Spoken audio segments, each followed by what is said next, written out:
Eh bien, tout d'abord, on va profiter de ce moment de confinement pour dénoncer l'attitude absolument invraisemblable et inouïe des quatre baltringues du gouvernement, Macron, Philippe, Castaner et la quatrième mousquetaire, si bête, qui font preuve d'un amateurisme et d'une incompétence absolument totale, sachant déjà que on croit qu'ils gouvernent, mais c'est pas eux qui dirigent le pays, c'est au-dessus de leur tête, et en particulier des gens comme Attali.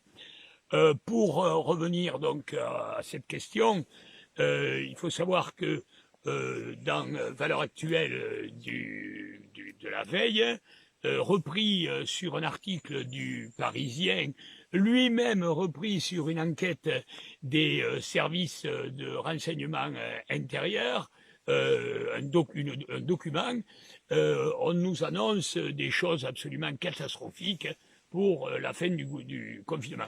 Et c'est pour ça que je reprends la parole, même si je n'ai pas l'habitude, depuis que la Ligue a été censurée sur Facebook, il y a de cela une année, je ne m'étais pas exprimé sur les réseaux sociaux. Je le fais parce que là, vraiment, je trouve que nos dirigeants qui détiennent la presse exagèrent. Je vous livre le texte des articles de presse. C'est d'abord intitulé des groupuscules d'ultra-gauche et d'ultra-droite très actifs prévoient de larges manifestations contre le gouvernement dès la fin de la crise sanitaire. Alors ça, comme l'expliquait Zemmour l'autre soir, il y a 4 ou 5 jours à la télé, il va y avoir des règlements de compte inouïs qui vont suivre le confinement et qui vont suivre la fin de cette affaire lorsqu'on va révéler le nombre de morts. Donc, c'est en définitive un contre-feu qui est lancé dans les médias pour que nos dirigeants puissent prendre les devants et se tirer quand même des griffes de la haute cour de justice.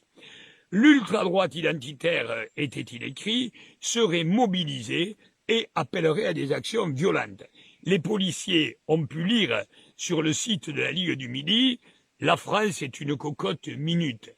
L'ultra-droite critique la politique anxiogène qui est menée depuis le début de la crise par les technocrates d'État visant à culpabiliser et manipuler les Français en concluant l'ultra-droite nourrit fantasmes et théories du complot. Fermez le banc. Alors, on a déjà vu ça il y a un peu plus d'un an avec Muriel Rességuier, la députée de la France Insoumise, qui, au travers d'une soi-disant commission d'enquête parlementaire, voulait simplement obtenir la dissolution de la Ligue du Midi. Mais elle n'y est pas arrivée, évidemment, puisque la Ligue avait un certain nombre d'arguments à fournir, qu'elle les a fournis, et que ça s'est terminé à nos deux boudins, et ça s'est terminé par une déconfiture totale de Muriel Rességuier. Mais on s'est rendu compte que derrière, c'était le gouvernement qui lançait cette opération, Muriel Rességuier n'étant en fait qu'un porte-voix. On est en train d'assister aujourd'hui à une opération de ce genre, puisque on emploie des mots forts, un embrasement, cocotte minute, une guerre. Demain, on va nous parler d'une tentative de complot à l'intérieur de l'armée pour soulever l'armée. Je suis sûr que cela va arriver. C'est fin comme de l'accord d'appui, comme on dit chez nous, et ça sert surtout à rétablir les deux plateaux de la balance, parce que on connaît très bien les fantasmes de l'extrême gauche en tant que révolution et en tant que tentative de coup d'État. Or, ce n'est pas du tout les méthodes de l'ultra-droite, de la Ligue du Midi en particulier, qui est un mouvement identitaire, et qui est là pour former les gens, dénoncer les manœuvres du gouvernement à la population, etc. Donc tout ça, ce n'est que pur fantasme, et c'est justement cela que nous voulions le dénoncer.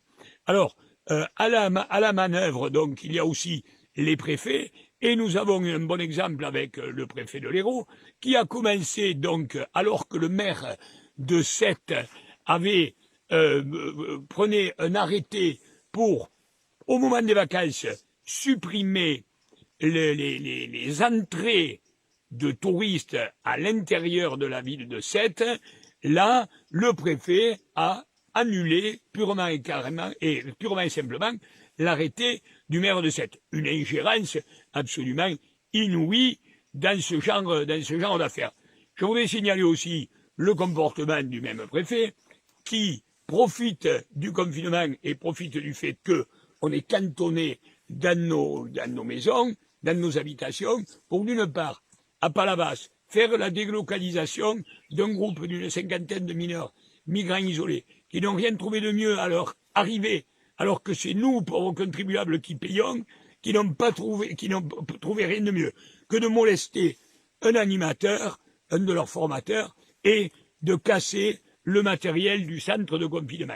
Deux, Saint-Jean-de-Védas, la mairie avait décidé contre l'installation d'un centre de migrants, avait décidé d'organiser une pétition. Le préfet annule la pétition. 3, on recommence à parler de la réouverture ou du refonctionnement à Saint-Bosile de Putois dans les Cévennes d'un centre appartenant à l'association SOS du sieur Borrello, qui est un ami personnel, intime, je dirais, d'Emmanuel Macron, avec donc là une 50aine de mineurs migrants isolés. Donc voilà aujourd'hui où on en est. Je tiens à souligner quand même que ce confinement n'aura pas que des effets pervers ou des effets négatifs.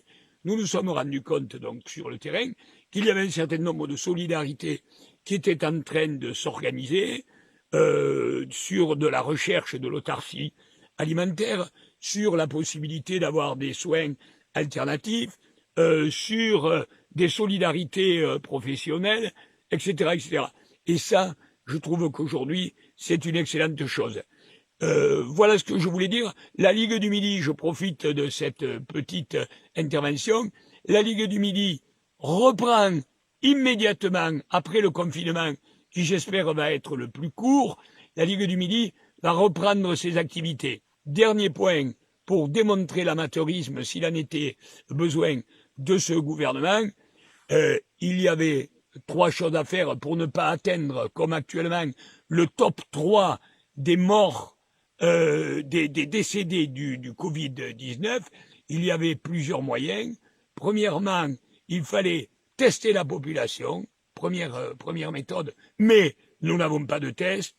Deuxièmement, il fallait dépister les malades, et troisièmement, il fallait soigner les malades, mais là, on comprend que les laboratoires pharmaceutiques et que le lobby pharmaceutique ami de Macron n'avaient pas du tout envie d'utiliser ce genre de méthode. Chers amis, je vous donne rendez-vous après le confinement. La Ligue continue et continuera ses activités de dénonciation d'un gouvernement d'incapables et de voyous.